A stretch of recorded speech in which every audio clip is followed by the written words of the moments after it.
ትሁት የልጇን ወደ አዲስ አበባ መምጣት ወይም ደግሞ እሷ ወደምትሰራበት ቤት መምጣቷን ስትሰማ በደስታ በፍጥነት ከነበረችበት እየሮጠችም ልጇን ለማግኘት ሄደች።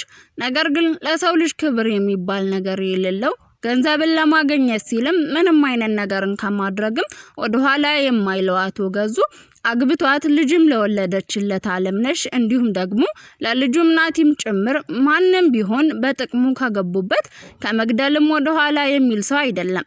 አለምነሽ ከጠፋችበት ጊዜ አንስቶም የተጋረጠበትን ችግር አደጋ ለመከላከል ሲልም የትሁትን ልጅ እንደ መደራደሪያ አሳግቶ ወደ ቤቱ አስመጥቷታል። ነገር ግን በዚህ ሁሉ መሐላት ወገዙ ያላወቀው ነገር የልጃቸው ልጅ ከእጃቸው ላይ በመወሰዷ እንደ ግርሳት እያንገበገባቸው ያሉት የትሁት አባት ነገሩን ታግሰው በሰላም መፍታት ስላልቻሉ በዝምታም የሚያልፉት ቀላል ጉዳይ አይደለም። ከቤታቸው አውጥተው ጥለውትም የነበረውን መሳሪያ አንስተውም በጉልበት ደምም ቢሆን ተቃብተው የልጃቸው ልጅ ለማስመለስ ቆርጠው ተነስተዋል። አቶ ገዙ የተጋረጠበት ችግር ይህ ብቻ አይደለም። የእናቱን ግፍ ለመበቀል የተነሳው ናቲ ከሱ ጋር ምንም ሳይነካካ ወደ እስር ቤት ሊያስወረውረው እንዳሰበው እጁ ላይ ባሉ ማስረጃዎችም ከሱ ቤቱን ማስበርበር ጀምሯል።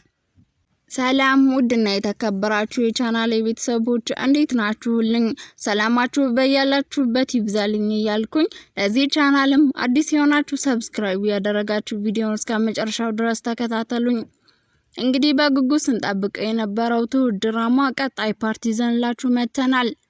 ናቲ ክሱን ከመሰረተ በኋላ ቤት ውስጥ የፍተሻ ፍቃዱን ይዞ የመጣው ፖሊስም ለምርመራው የሚጠቅመው አንድ ፍንጭ ካገኘው በሚል ሰበብ ቤቱን መፈተሽና መበርበር ጀምሯል። ሁሉንም ክፍሎችን ፈትሾ ወደ አለምነሽ ክፍል ሲገባም አንድ ወረቀት ያገኛል። ናቲ ለእናቱ የጻፈው ደብዳቤ ነበረ። እሱንም ይዞ ይወጣና ለዛሬ ምርመራውን እንደጨረሰ ነገር ግን እንደ አስፈላጊነቱ ተመልሶ እንደሚመጣ ነግሮትም ይወጣል። ፖሊሱ ወጥቶ ከአካባቢው እንደራቀም አቶ ገዙ በፍጥነት ወደ ትሁቴ ጋር መጥቶም በዚህ ጉዳይ ላይ እጇ እንዳለበትም ይጠይቃታል። ትሁትም ምንም የምታውቀው ነገር እንደሌለ ትነግሯለች።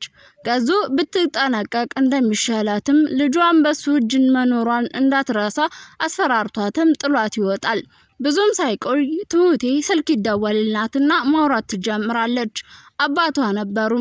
እሱም በንዴት ወደ አዲስ አበባ እንደሚመጣና ነገሮችን በራሱ መንገድ እንደሚፈታ ይነግራትና ስልኩን ይዘጋባታል።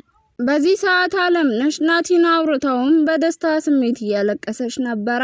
አባባ በቃ አታልቅሺ፣ አሁን በአካል ልታገኘው አይደለ ጠንከር ነው ማለት ያለብሽ ብሎ ሲላተም አለምነሽም አመሰግናለሁኝ ለአመታት የተራብኩትን ድምጽ ነው ያሰማኸኝ አለችው። ናቲ አሁን መኖሬን አውቋል፣ ድምጼንም ሰምቶታል። ዋናው ደግሞ እሱ ነው። ናቲዬ እኮ ስሜን ጠራኝ አለማለኝ። እናንተ በጣም መልካም ሰዎች ናችሁ አባባ፣ በጣም አመሰግናለሁ ብላ ስትልም አባባም ማመስገን ያለብሽ እኔን ሳይሆን ትሁትን ነው፣ ደግሞ ልጇን እንድታገኝ ጸልይላት፣ ዋናው እሱ ነው ብሎ ይላታል። በዛን ሰዓትም ትሁት ቤቱን እያስተካከለች ባለችበት ናቲ መጣና በፍጥነት ወደ እሷ ጋር ተጠግቶ ያቅፋትና ማመስገን ይጀምራል። ቀጥሎም እናቴን እኮ አገኘኋት፣ አለምን በስልክ አወራኋት፣ ብታይ ድምጿ እንደ ድሮ ነው ትሁቴ አልተቀየረም ብሎ ሲልም ትሁትም ደስ ይላል፣ ላንተ እኔ በጣም ደስ ብሎኛል ብላም ስትለውም እናቴ ትሁቴ አንቺ ነሽ ለዚህ ሁሉ ያበቃሽኝ፣ ልጅሽን ራስሽን አደጋ ላይ ጥለሽ አንቺ እኮ ለዓለምዬ ባደርሽላት ገሏት ነበረ። አሁን አንቺ ደስተኛ እንድትሆኝም ልጅሽንም በእጅሽ እንድታስገቢ እኔ የምችለውን ሁሉ አደርጋለሁኝ፣ ቃል ገባልሻለሁ ብሎ ይላታል። ከትንሽ ቆይታ በኋላም ትሁቴ ወደ ስራዋ ትሄድና ናቲ እዛው ተቀምጦ ባለበትም ቤቲ ትመጣለች። አንተ ነህ አይደለ ብላ ግልጽ ያልሆነ ጥያቄዋን ትጠይቀዋለች። ናቲም ግራ ተጋብቶ ስለምንድነው የምታወሪው ቤቲ ብሎ ሲጠይቃትም ቤቲም ፖሊሶቹን ያመጣው ብላ ቀጥታ ትጠይቀዋለች። ናቲም በድፍረት አዎ እኔ ነኝ ብሎ ሲመልስላትም ቤቲ ልክ ነኝ ብለህ ታስባለህ ናቲ? አባትህ እኮ ነው ብላ ትለዋለች። እሱም በንዴት የእናቴ ነፍስስ የተፈጠሩት ነገሮችስ እንዲያውም አንድ ነገር ልንገርሽ እንደዛሬ ትክክለኛ ውሳኔ ወስኛ አላቅም ብሎ በልበ ሙሉነትም ይመልስላታል። ቤቲም ከተቀመጠችበት ተነስታ ወደ ትሁቴ ጋር ትሄድና ይሄውልሽ ትሁቴ አንድ ምክር ልምካርሽ፣ ነገሮች እኔ በሰላም እንዲሆኑ ነበር የምፈልገው። በዚህ ሁኔታ ላይ እዚህ ቤት ፖሊስ መምጣቱ ልክ አይደለም፣ ላንቺም ለልጅሽም ቢሆን ጥሩ አይደለም ብላ ስትላትም ትሁትም እኔ እኮ አይደለሁም ያመጣኋቸው ብላ ትመልስላታለች። ቤቲ ትቀጥልና ገዙ አንቺን ነው የጠረጠረው ብላ ስትላትም ትሁትም እሱ እንዴት እኔን ሊጠረጥር ይችላል? ደግሞ እኔም ሆንኩ ሌላ ሰው ፖሊሶቹም ያመጣ ነው ለውጥ የለም። ግን ደግሞ መታወቁና ለህግ አካል መቅረቡ የሚቀር ይመስልሻል? ቤቲ እኔ አንድ የተሻለ ምክር ልምከርሽ፣ ቶሎ ከዚህ ብታመልጭ ነው የሚሻልሽ። ገንዘብ ገንዘብ እያልሽ እንዳትሞቺ ብላ ስትላትም ቤቲ ለኔ ግድ የለሽም ከገንዘብ ጋር ከሆነ ልሙት ብላ ጥላት ትሄዳለች። ዛኑ ቀን ማታ ገዙና ቤቲ መኝታ ቤታቸው ውስጥ ሆነው እያወሩ ቤቲ በመሃልም ገዙ በዚህ መልኩ ስትጨነቅ አይቼህ አላቅም፣ ቆይ ቢበዛ ብትታሰር ነው ይከብድሃል እንዴ ብላ ስትጠይቀውም አቶ ገዙ ነገሩ ተራ ወንጀል ቢሆን እኮ ችግር የለውም ነበረ ቤትዬ፣ ግን እሱ አሁን እጅ ላይ ያለው በጣም ከባድ ፋይል ነው።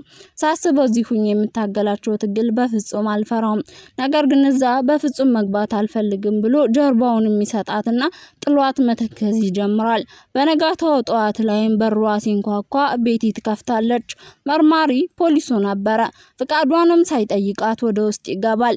እሷም ግራ ተጋብታ ይቅርታ ማን ልበል ብላ ስትጠይቀውም እሱም ኢንስፔክተር ሳሙኤል እባላለሁኝ ለአንዳንድ ምርመራዎች ነው የመጣሁት ብሎ እያላት ባለበት ሰዓትም አቶ ገዙ ይመጣና ዛሬ መጣህ ፍተሻለህ እንዴ ብሎ ይጠይቀዋል። ፖሊሱም ምርመራውን ደግሜ እኮ ማድረግ እችላለሁ ብሎ ይመልስላታል። ጥጋበኛው ገዙም ግን እኔ ማን እንደሆንኩኝ ታውቃለህ ብሎ ሊያስፈራራው ሲሞክርም ፖሊሱ ማንም ልትሆን ትችላለህ፣ ነገር ግን ከህግ በታች ነህ፣ ደጋግሜ ደወልኩልህ ስልክም ግን አታነሳም ብሎ ሲለውም ገዙም አዎ ስራ አለብኝ አሁንም ወደዛው ሊሄድ ነው ብሎ ንቀት በተሞላበት መልኩ ይመልስለታል። ፖሊሱም እኔም ስራዬን እየሰራሁ ነው፣ ስራዬን ባታከብድብኝ ደስ ይለኛል ብሎታል። በባለፈው ጊዜ ምርመራችንም አንድ ወረቀት አግኝተን ነበረ። አንድ እናቱ የናፈቀችው ልጅ የጻፈው ደብዳቤ ነው። ያ ወረቀት ደግሞ አንዲት ሴት እዚህ እንደታገተች ነው የሚያሳየው ብሎ ሲመልስለትም አቶ ገዙ በድንጋጤ እንዲሁም ደግሞ በንዴት ስሜት ውስጥ ሆኖ ተሳስተሃል ብሎ ይመልስለታል። ፖሊሱም በንዴት ልክና ስህተቱን አንተ አይደለህም የምትነግረኝ፣ ወደ በኋላ ደውላለሁኝ ስልክህን አንሳ ብሎትም ወደ ቤቱ ውስጥ ለምርመራ ይገባል። ከዛ ሰዓት በኋላ ገዙና ናቲም ቤት ውስጥ ሆኖ መጨቃጨቅ ይጀምራሉ። ገዙም ይቀጥልና ልታስረዳኝ ትችላለህ? ቆይ ያንን ወረቀት ማን የጻፈው ብሎ ሲጠይቀው ናቲም እኔ ነኝ፣ አንተስ ብትሆን ትዝታዋን ፈልገህ አይደለ እንዴ እዛ ክፍል ውስጥ ለብቻው እቃዎቿን ያስቀመጥከው? እኔም የተሰማኝን ጽፌ እዛ ሳስቀምጠው ረጋጋለሁ ብሎ ሲመልስለትም አቶ ገዙ ስለዚህ በቃ ፖሊሶቹ አንድ ነገር ካሉ ትመሰክርልኛለህ ብሎ አስማምቶት ሊወጣ ሲልም ትሁትን ያገኛታል። ትሁቴም አጎቷን ማየት እንደምትፈልግ ነግራውም ፈቅዶላት ከቤት ትወጣለች። እሱም ሆነ ብሎ ነበር የፈቀደላት። ተከትሏት ይወጣና መከታተል ይጀምራል። ትሁትም እየተከታተላት እንዳላውቃ ፍጥነቷንም ጨምራ ተደብቃ ታመልጠዋለች። ቀጥላም ወደና አባባ ቤት ሂዳ ሰላምታ ከተለዋወጡ በኋላም ማውራት ይጀምራሉ። አለምነሽ ትቀጥልና ትሁቴ ናቲዬን እኮ አገኘሁት፣ አወራሁት፣ ልጄን አገኘሁት፣ አንቺ ለኔ ሲባል የተላክሽ መልአኬ ነሽ ብላ ታመሰግናታለች።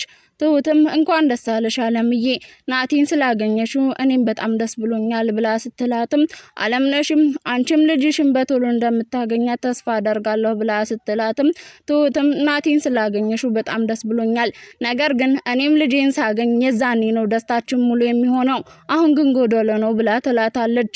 አለምነሽም አንቺ ሁልጊዜ አጠገቤ እንድትሆኝልኝና እንድንዛመድ እፈልጋለሁ ትሁት ያለቻት የልጄን ሚስት እንድትሆኝ ነው የምፈልገው ብላ ስትላትም አባባም ይቀጥልና እሱን ሁላችንም ስንመኘው የነበረ ነገር ነው፣ ግን እንደ ልጅሽ ይወሰናል፣ እንደኔ ልጅ ከርፋፋና አቋም የሌለው ከሆነ አያገኛትም ብሎ ሲላትም ትሁትም በመሃል ትገባና ዋናው ነገር ለልጄ ጸልዩልኝ፣ ዋናው ጉዳይ እሱ ነው ብላ ትላቸዋለች።